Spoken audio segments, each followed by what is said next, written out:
frame. Yeah, it's advanced. When you and the car are one, it's a feeling like no other. The sound of a car completes the experience. You want to hear those horses. The engine is talking to you. I'm Mario Andretti. When I drive, I don't just want to feel the experience. I want to hear it. MagnaFlow, performance exhaust. My computer and I go everywhere together. I keep all my photos in here. Design ideas are forwarded to me from Paris, Milan, and London. I love taking underwater photos too and emailing them to my friends. With my Happy Hearts Fund, we raise money online to rebuild schools. I feel blessed to have survived the tsunami so I can help others. HP Notebooks. The computer is personal again.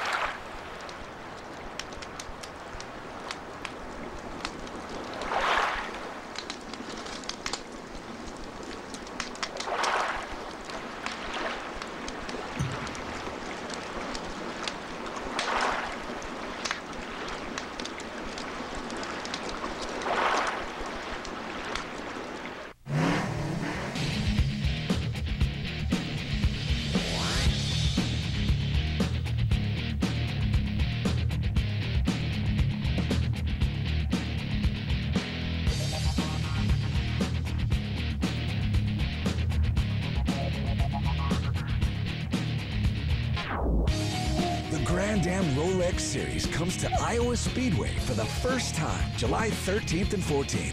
Call or go online for tickets. Speed's coverage of the Rolex Sports Car Series is brought to you by Ruby Tuesday. Simple, fresh American dining from start to finish. And powered by Pontiac and the 260 horsepower Solstice GXP.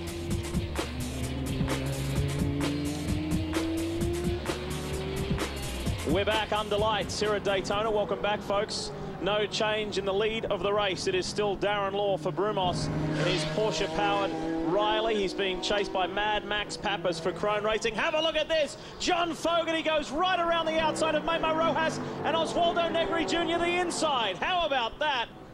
And Fogerty continues to climb the ladder. This is an amazing comeback.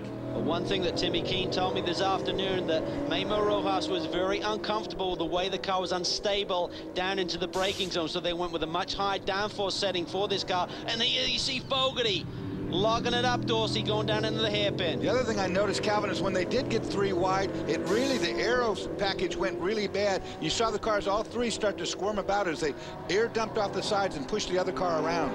Negri is coming through as well. Mark Patterson put that car in a strong position after qualifying. Look at the brakes glow.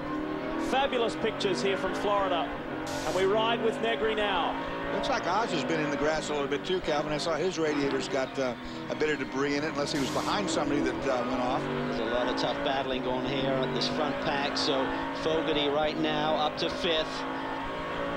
Negri in 6th. So Rojas drops down to 7th. Remember, Rojas was in a lot earlier. He's going to have to pit before a lot of these other guys. He doesn't have the same amount of fuel on the tank right now. There's some 10 seconds, though, between John Fogerty and Max Angelelli. We'll keep monitoring that margin and see if Fogerty can eat into that. It's Law, Pappas, Bergmeister. And speaking of the Ruby Tuesday car, Chris Neville is there. Well, talk about another team that's been snakebit, but really only in qualifying this year. You started at the back of the grid, Mid-Ohio. You started at the back again today, but right now your teammate's in 3rd. You got to be impressed with what Jorg's doing. Yeah, I'm really impressed with the job Jorg's done. Alex Strobe Racing, these guys never give up. I say it time and time again, but this really is one of those things where they get an engine right at the last minute. We fired it up and got it out on. He's running great. We joked about it a little bit. I said, Jorg, you know, this is 3 for 3. Every time you qualify, something goes wrong, and we got to start at the back. VIR, Mid-Ohio, and now here in Daytona. But Daytona's been good to us. We've been really close here last year in both races, in the 24 and the short race, and just lost it each time. So this might be one better. We were 3rd in the 24, 2nd in the short race last year, and then we're trying to do one better right now. And this team's still pretty high because that contract extension with Ruby Tuesday through next year. Brian? Mark Patterson's standing here cheering on Oswaldo Negri. Great move there, side by side, 3 abreast down the front straightaway, Mark. But you, best qualifying ever in a Rolex Sports Car Series race this weekend. You seem to know the magic around Daytona. Daytona's a great track for Oz, for me. In the dry and the wet, the car's beautifully set up. We had a good time, man. We really did. In qualifying, practice was good. And the race, we were able to keep Ganassi's little rabbit behind us. That was kind of cool. The memory of Salt Lake City, the victory you guys had at the end of the year. Are you going to wait that long, or are we going to see one tonight for you guys? We're trying tonight, but I saw a little red 99 car that had a stop and go, and the guy's already passing us. What's going on here? That car's great. Yeah, the team a little bit perplexed by that. I saw Mike Shank up on the box saying he drove right by both of us, both the 60 and the other car there in the mix, guys. So still scratching their heads about the 99, but having a great night. They shouldn't have aggravated him then. Well, good to see Mark Patterson so pumped up about the run that his car is having. He and Oswaldo Negri make a very good team. Updating you, one Brumos car is leading while the other has just been handed a penalty. JC France, avoidable contact, will serve a drive-through penalty. Meanwhile, it's on at the front. This is for the lead of the motor race. Pappas looks very comfortable right now. They went to Barber Motorsports Park. They found a setup there they liked. They tried it in this morning's practice session. They didn't like it, but with a different schedule, here we see a great battle for 7th. The AIM Motorsport car, that's an ex-Ganassi car taking over the current one, and the 6 machine takes advantage too. Rojas in trouble. Mark Wilkins and Ian James go right through on the inside of Memo Rojas. And now look at this, Michael Valiante's lining up for a shot on the sister car. Both Ganassi cars together. I thought he was going to go right up the inside here, but again, we've seen Memo Rojas before. When he gets under pressure, under attack, he seems to, fade just a little bit, and people are able to run by him. Look right here. Watch the orange car, watch the orange and black car. Michael Valiante working something, about to put a move on. Here's Mark Wilkins, the young Canadian, ahead of Ian James, then Rojas and Valiante. Better opportunity, Calvin, right up here. Well, this is where Rojas should be good through the infield with the extra downforce. He's going to struggle a bit. Valiante slides to the inside. Easy prey there. Rojas is struggling. He's got to stay calm, though. He can't afford to throw it away. Just keep it on that lead lap. Strategy. The Ganassi boys are the best in the business. They'll get him back in this thing. They'll get Pruitt in the car. They'll make some good calls if the opportunity arises. It's really hard when you're under a lot of pressure, when you have 2 or 3 guys behind you. These lights in your rearview mirror, these lights, they're just like beating down on the back of you. You can't tell there's 2 or 3 cars. You might only think there's one. He goes by, and all of a sudden there's another one, and it catches you off guard, unless you've done this lot like Scott Pruitt has. The next car in the line is Jimmy Johnson. If you're wondering where the next Tel Cup star is, he's in 11th at the moment. Remember, he had to serve that drive-through penalty for speeding on pit road, and he went all the way back to 17th out of 18 Daytona prototypes. So he's done a nice job working his way back up to 11th. He's running some great lap times. He's down in the 46s. The leaders are running 47s right now, so that's the pace that Jimmy Johnson has. Wonder if he's got enough influence to get a NASCAR yellow. I had to go there, I'm sorry. Here's Jimmy, very, very passionate about this. He loves alternative forms of racing, and almost certainly we will see him back at the Rolex 24 at Daytona next year. So impressive to see guys like he, Tony Stewart and the likes come in and just really take to this road racing. And I think what impressed me more than anything, Dorsey, was how he performed in the wet conditions that we saw at the 24-hour race. He was running with the best in the business and doing a great job. Oh, and look at here, we had a crash in Nastasi's involved, or at least one of the Salen's cars. Definitely the Mustang is back involved with this. Black Forest Mustang. Tom Nastasi is still behind the wheel, and it's the 42. It's the Joe Salen machine. That was in the brake zone for the chicane, for the bus stop. Definite contact, no question. It's been a very eventful night for the Black Forest Mustang. And Tom Nastasi just stops. He redresses that situation. If you blow the bus stop, you must stop and get going again. And there's a bit of emotion in that. Well, look here. It's actually Nastasi spins, and Joe Salen. Joe, I don't know if they got into each other. I don't think he did. I don't think they did. He spun by himself, similar to what we saw with Chris Sakaras when he got in there a little bit too deep. Just once that rear end starts to come around, you continue and have to turn the wheel to get through the chicane. We used to call that a sympathy spin. And Christian Fittipaldi has had another spin on the infield as well. So it's been an eventful evening for the Crown Royal Special Reserve car. Christian will be very frustrated because they had a great handle on this Fab Car chassis that they've been developing when they had the Porsche power plant. They've made this switch, as we said, no ability to do the testing that's needed to really sort that thing out. We're in the thick of the season right now. So I know Christian, he'll be very, very frustrated to be having a car that's not handling to his liking. And Kevin, you and I talked about the fact it's just not the engine change itself. You know, the whole back of the car's got to be changed. The whole weight of the back of the car, the roll center at the back of the car is completely different. To not be able to test it is a huge gamble, I think, for this team to take. Take a look at this. York Bergmeister's got Mark Wilkins, Ian James, Michael Valiente. There's a train here. This is good racing. This is 6th, 7th, 8th, and 9th. Pressure cooker stuff. And then Memo Rojas, who's just dropped off the back of that pack. I love those brake rotors. That's what's fun to come to a 24-hour race for people who've never done a night race. It's such a different atmosphere to come out here at night, see these cars, see the speed and all the different sights and smells and so forth. It's really cool. The track has never looked better, Dorsey. They've done a tremendous amount of work to that infield, really taken away a lot of the safety issues with big poles that were there on the infield. And once this race is over, they're going to go back and address all of the drainage issues that the infield has. The track has really not been updated since it was originally built, so that work was needed. And once this race is checkered flag, we're going to see that happen next week. Darren Law continues to lead, but there is nothing in it. Max Pappas is shadowing the Brumos Porsche. Meanwhile, this is further back in the pack. Here's Law and Pappas running line astern at the front of the pack. The 06 Pontiac is in. Tim Lewis Jr. doing a good job. Leighton Reese climbing aboard.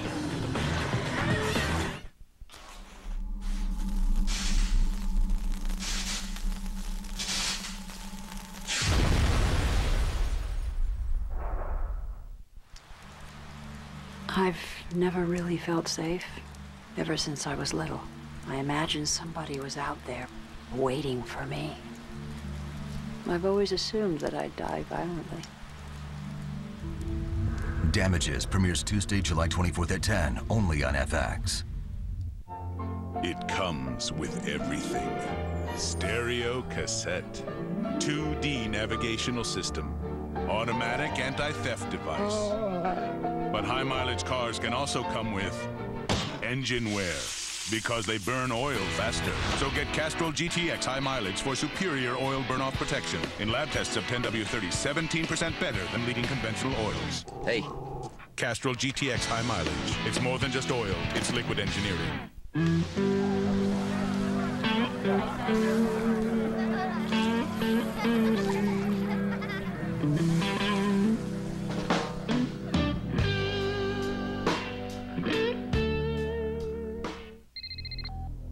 I know where he's heading. Don't worry, I'll be there.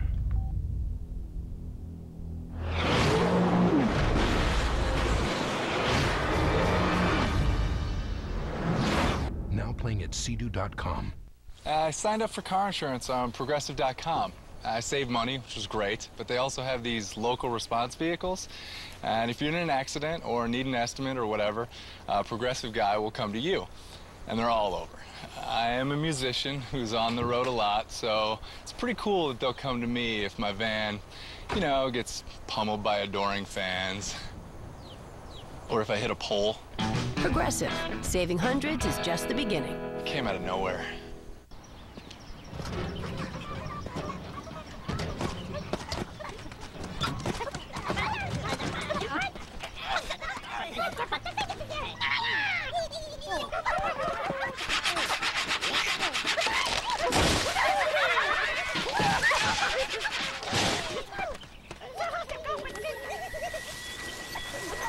Before the gremlins get you, get Progressive. #1 in motorcycle insurance. It is the most powerful online team in NASCAR. FoxSports.com and SpeedTV.com for breaking news, in-depth analysis, and detailed driver stats, plenty more. It's real simple. Log on to SpeedTV.com right now. We're back. Welcome back, folks. There's been some tremendous racing going on here at Daytona International Speedway, not necessarily for the top positions. Look at this. Michael Valiente and Ian James, they've both got by Mark Wilkins, so they've moved up a couple of positions, and they're racing towards the top 5. Ian James has just been sensational here, slicing his way through traffic, but Michael Valiente, he's just waiting to shine. This boy is brilliant, and I think that we're going to see a lot more great results from him and Rob Finley this year. He really has a lot of speed. He showed it at Mid-Ohio. Really didn't catch a break there. He needed a yellow. He needed a caution to really get back to the pack, Dorsey, but we know the speed that Michael Valiente has. No question. If we got a caution now, this race would be unbelievable, because the times that all these guys are turning, the fast guys are in right now, and they're laying down some laps. I said I'd update you on the situation towards the front of the field with John Fogarty and Max Angelelli. That margin is now down to some 4 seconds between Angelelli and Fogarty, so Fogarty is catching him, just like Pappas continues to shadow the race leader, Darren Law. Let's hear more from the Crone camp. Well, Colin Brown broke through and got his first Daytona prototype win last year. Right now, you and Max trying to get your first win this season. You worked at Barber Motorsport Park last week trying to make the platform really work for both of you. It looks like it's paying off.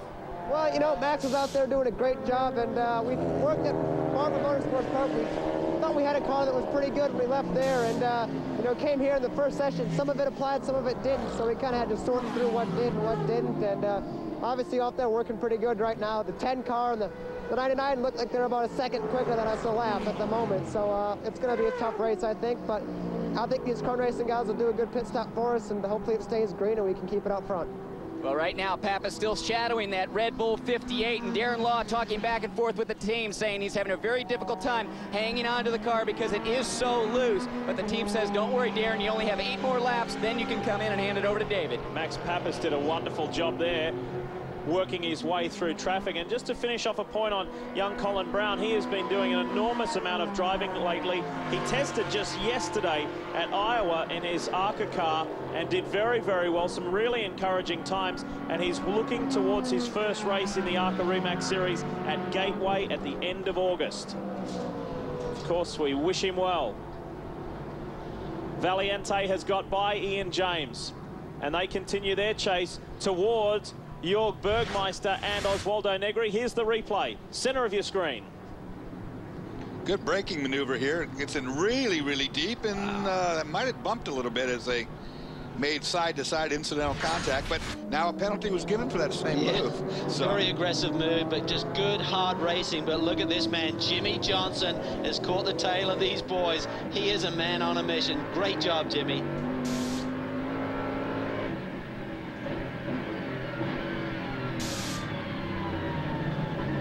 Always said that he wants to get better and better and better at his road racing. A motocross kid in his younger days, went to the off-road racing before coming to NASCAR.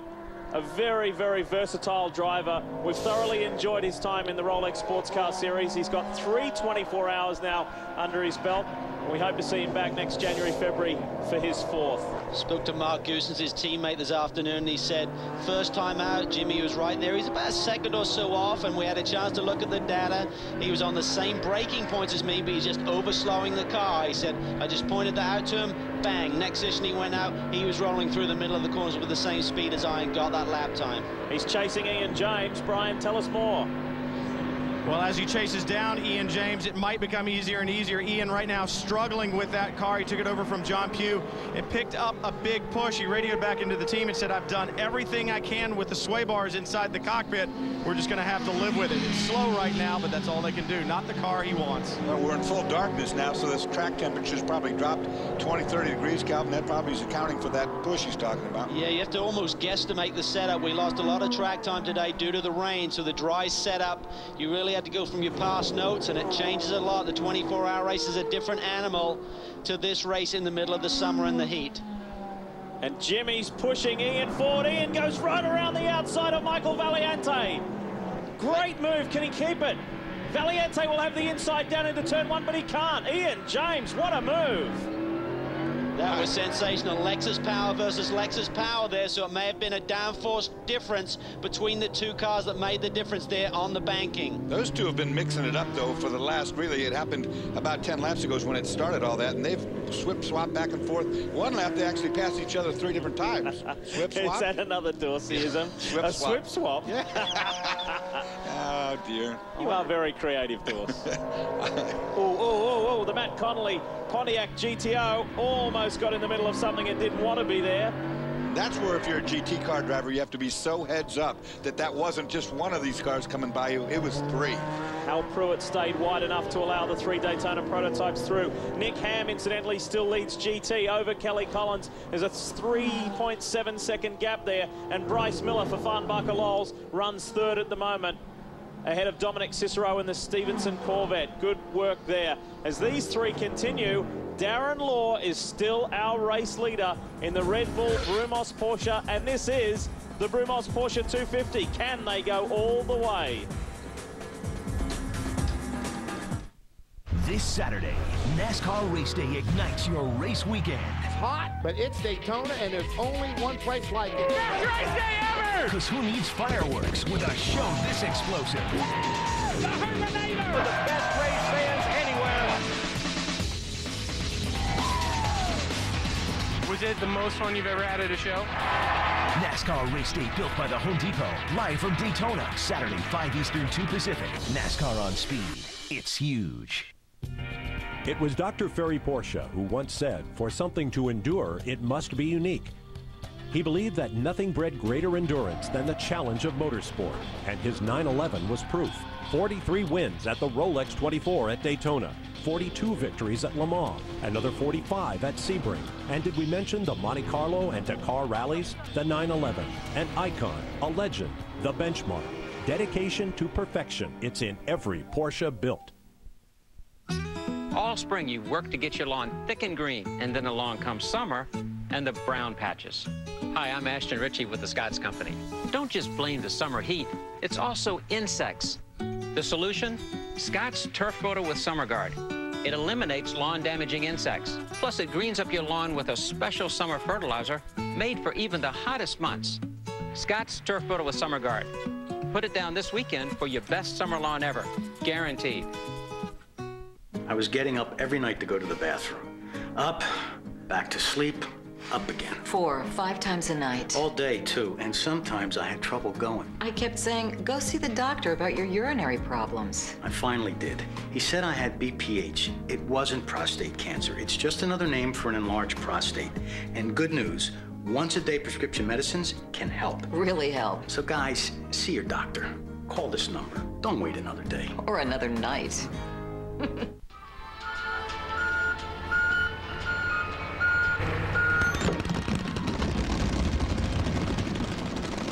When it comes to choosing a motor oil, there are hundreds of choices. When it comes to choosing a filter, there's only one. Go to Fram.com to get $5 off your favorite oil and Fram filter, and see for yourself why Fram is America's #1 oil filter. It's not just another oil change, it's a Fram oil change. Can I take my break now? This is what it's like to be the race leader in round 8 of the Rolex Sports Car Series. Under lights here at Daytona. We're back with Darren Law, and he has a rear view mirror full of Max Pappas and that 75 Krone Racing Pontiac. And here all of a sudden is Angelelli. Angelelli is right with them, so the battle of 2 now becomes 3. And not too many charitable moves going on here. However, that wasn't the case yesterday at Camp Boggy Creek, the official charity of the Grand American Road Racing Association. Camp Boggy Creek is a week-long adventure for children who have chronic or life-threatening illnesses. Located 45 minutes southwest of Daytona Beach, the mission of Boggy Creek is to give these kids the week of their lives with activities that are memorable, fun, empowering, physically safe, and medically sound. Ew, go back in the water now. Go back in the... I hit it! Yesterday, part of the Grand Am family paid a visit to this unique facility. Following a tour and some words of wisdom from the Boggy Creek staff, the group got down to some business of the day, Bert and Brian Frizzell's mini golf tournament, which benefited the camp. There were some good shots.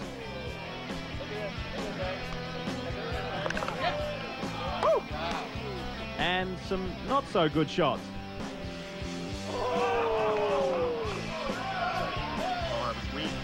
But fun was had by all in the name of a good cause. Fittingly, on the day before the Brumos Porsche 250, team driver David Donahue sank this putt on the 7th hole of the playoff to win the tournament. Great job today, and thanks for coming, David Donahue. Afterwards, Bert reflected on this special day.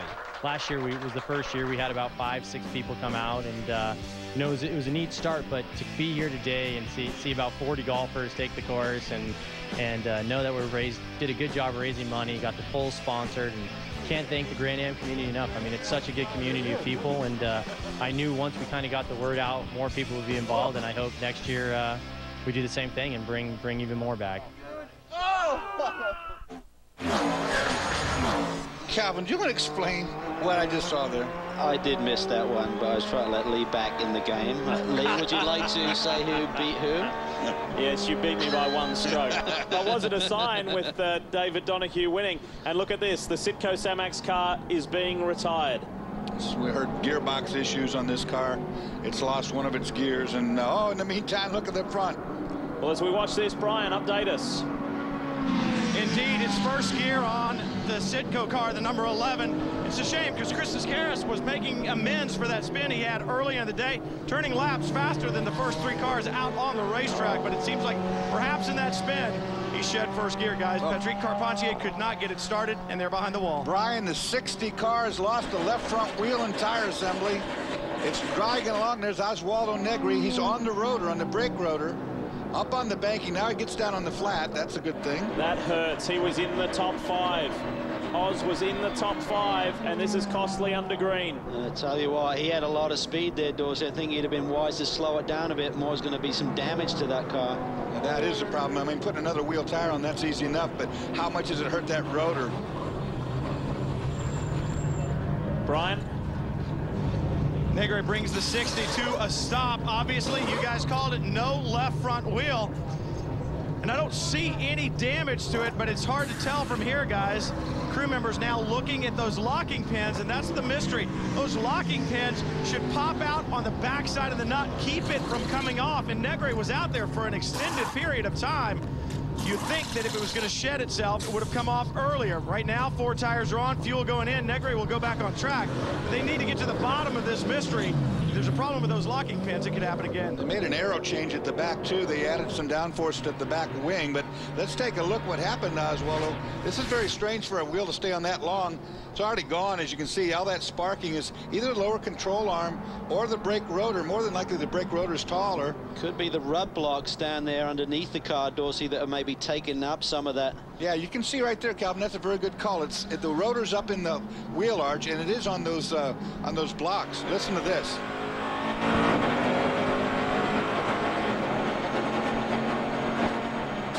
There it went. And that car had done 31 laps since its previous stop, so it's very unusual to see a wheel come off after that amount of time. If it was finger trouble, as in the wheel nut was not tight, it would typically happen immediately. Well, let's find out more from the team principal. Said 91. Well, we'll get back to that as Jimmy Johnson brings the lows. 91 in. Great job, Jimmy. And you just saw him doing something that hopefully the organization didn't watch and see. He was loosening his belts up before he came to a complete stop. Now, they saw that.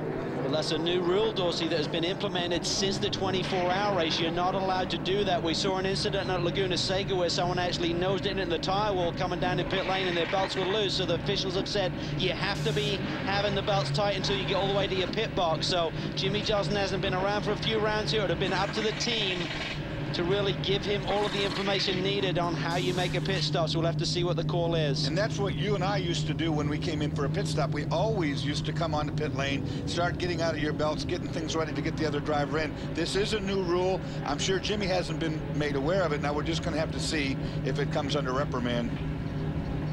Well, as Mark Goosens gets strapped in, let's get down to the Lowe's pit. Here's Jimmy. GT battle. Lee, a bit of a slow stop on the Lowe's machine. Mark Goosens having some problems with the belts there as he was trying to get behind the wheel. So they got fuel and tires done before Goosens was trapped in, so they lost a little bit of time there. We're going to work our way around and see if we can get Jimmy Johnson. Thanks, Chris, and we will watch what happens here with the 91.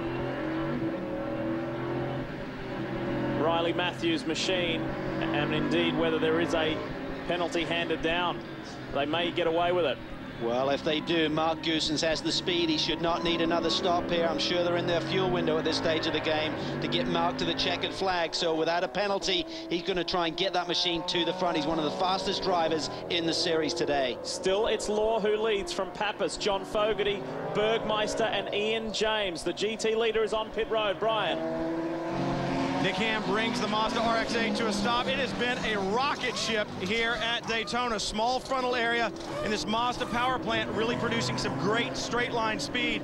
And Nick Ham is beat. He's climbed over the wall, just sitting on pit wall right now, exhausted, incredibly humid here in Daytona this time of year. Right now, Sylvain Tremblay climbing behind the wheel. Only 10 points out of the championship lead is Tremblay. So a good run here and problems for the other GT competitors, and they could be right back in it, climbing back towards the top.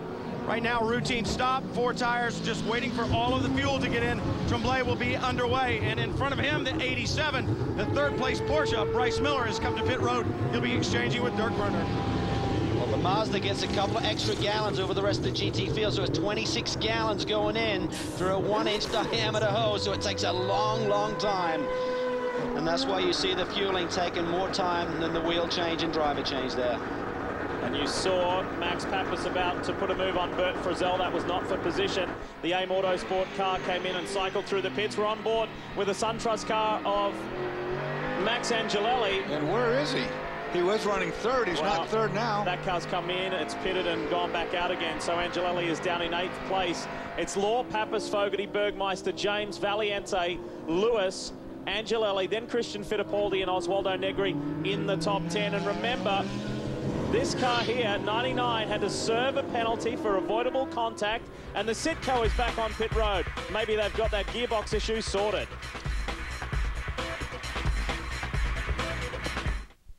Grassroots racing will never be the same. 1 hour, 2 new shows. Should Speed pick up these pilots or take them off the air? Tune in, then tell us what you think at SpeedTV.com. Be sure to watch Launch Hour. Premieres July 15th, only on Speed. Speed. Can you handle it? Launch Hour, powered by Castrol Syntec. For maximum power, great cars want more than just oil. Give them Castrol Syntec.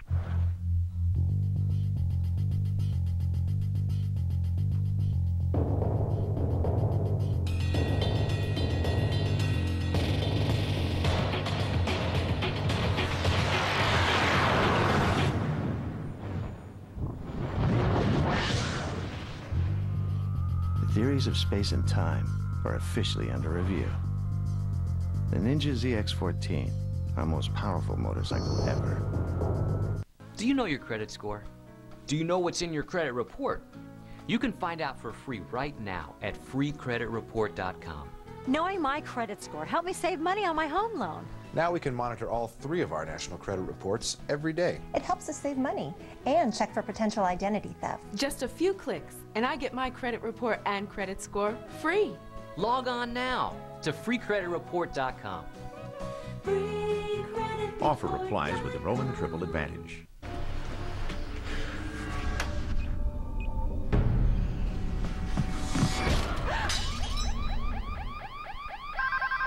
Hello? This is Scott from Brinks Home Security. Are you all right? Someone tried to break in the front door. I'm sending help right now. Call 1-800-867-6447 now and get a Brinks Home Security System installed for just $99. And when you call now, you can also get a second keypad installed free. Plus, you could save up to 20% on your homeowner's insurance. Call 1-800-867-6447 for Brinks Home Security. Rapid response, peace of mind. Call now.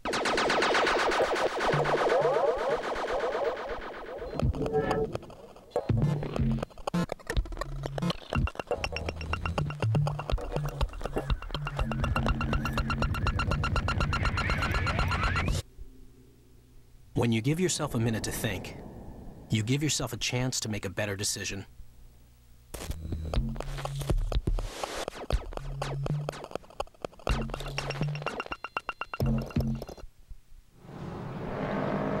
This thrilling battle continues at Daytona. Law and Pappas, Brumos and Krohn. The Porsche-powered Riley, the Pontiac-powered Riley. This has been going on forever. We expect these boys to be pitting here shortly. We've seen some of the other leaders pit. These guys will be in their fuel window too. The neat thing is that there he goes right now, 58 coming in. The 99 had caught him. He pitted first. He'll have track position. There is the 99. And look at this.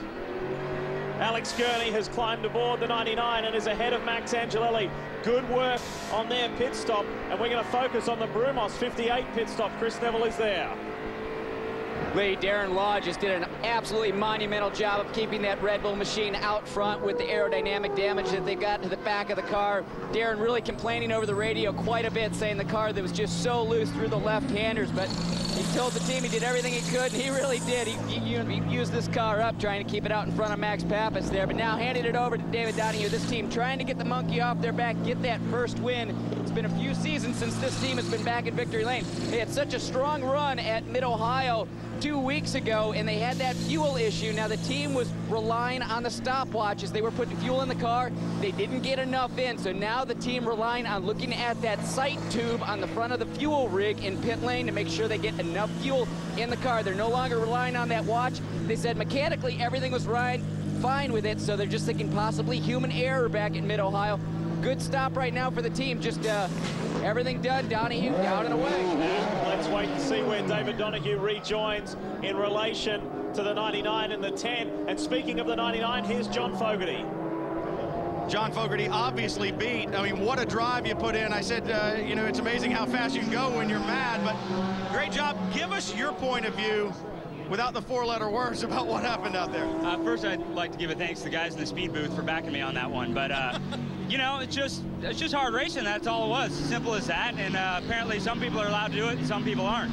Maybe they wanted a good show, and for sure we're giving one with the number 99 Gainesco Auto Insurance machine, but disappointed, but I'm glad I was able to get it back up close to the front when Alex took over, and I have all the confidence that he can win this thing. It'll be an awesome comeback, so we'll see. Well, we certainly found out how fast the 99 car would go. Any damage at all to the car? No, I mean, I barely touched anybody. It was just rubbing, it's just racing. So wasn't bouncing off people, so the car's good to go. And it's definitely quick, so we're looking forward to it. They're going to see if they can find another victory. Chris. Brian, Max Pappas didn't get a lead long, but the thing is they have the lead right now. If they can do a great pit stop here and get Colin Brown out in front of all the other cars on the racetrack. Looks like they got hit by quite a big piece of debris on the windshield. There's quite a big hole there, actually, in that windscreen, so something big must have hit them up on the tri-oval. The team finishing up tires and fuel right now. Looks like everything is going well with this pit stop. And the fuel rig is down and away. He's just trying to finish up a couple things with Colin Brown. This is what's going to hold him up, the SunTrust car. And the SunTrust car already went by, so it looks like that car might pick up the lead. They went well by. The 99 has already flown by, and it is down into the International Horseshoe already. Driver change here. Bergmeister out. Pat Long climbs aboard the Ruby Tuesday machine. The other thing we need to know is that Gurney and Angelelli leapt around Donahue and in that pit stop exchange. So looked like there was a slight delay on the 58 machine at the very end of the stop. The air jack wasn't released. Precious seconds there cost them track position. Surprisingly, I didn't see anything done at the aero at the back of that car either. They might have been able to take off the Gurney on the other side and try to balance it a little bit better. As John Fogarty said, this could make for a remarkable story, a remarkable comeback from the 99 Gainesco Insurance car as Pat Long is released in the Ruby Tuesday Porsche. That hole through the windscreen, Calvin, is something I've not seen on these current day windscreens. I haven't seen a hole go through one of those before like we used to with the glass. No, that's very unusual indeed. So he's going to have to deal with that. But these boys have done a tremendous job as well, starting the race from pit lane. They look like they're on board for at least a top 5 here tonight. One of the stories of the day, isn't it? People making their way through the field, coming back in this class field. We'll give you the amended order when we come back. Payback takes on a whole new meaning on Speed. It's a great opportunity. Celebrity big shots give back. They're never gonna in a million years guess it. With tricked out one-of-a-kind rides. I love the idea of payback. Monday. My name is Manny Ramirez, and I play for the Boston Red Sox. So this is my coach, Carlos, and, you know, he did a lot of things for me in high school. He always was there, so now I want to pay him back. My blood pressure probably is too high right now. Payback, Monday night, 9 Eastern, exclusively on Speed.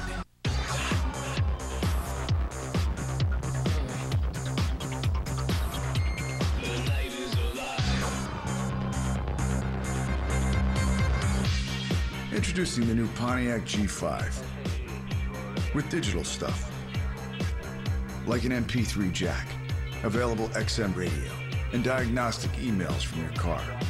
Build your G5 digitally at Pontiac.com.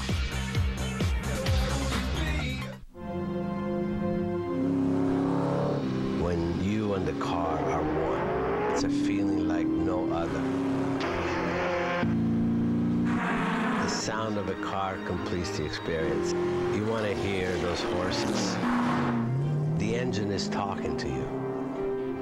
I'm Mario Andretti. When I drive, I don't just want to feel the experience. I want to hear it. MagnaFlow Performance Exhaust. My computer and I go everywhere together. I keep all my photos in here. Design ideas are forwarded to me from Paris, Milan, and London. I love taking underwater photos too and emailing them to my friends. With my Happy Hearts Fund, we raise money online to rebuild schools. I feel blessed to have survived the tsunami so I can help others. HP Notebooks. The computer is personal again.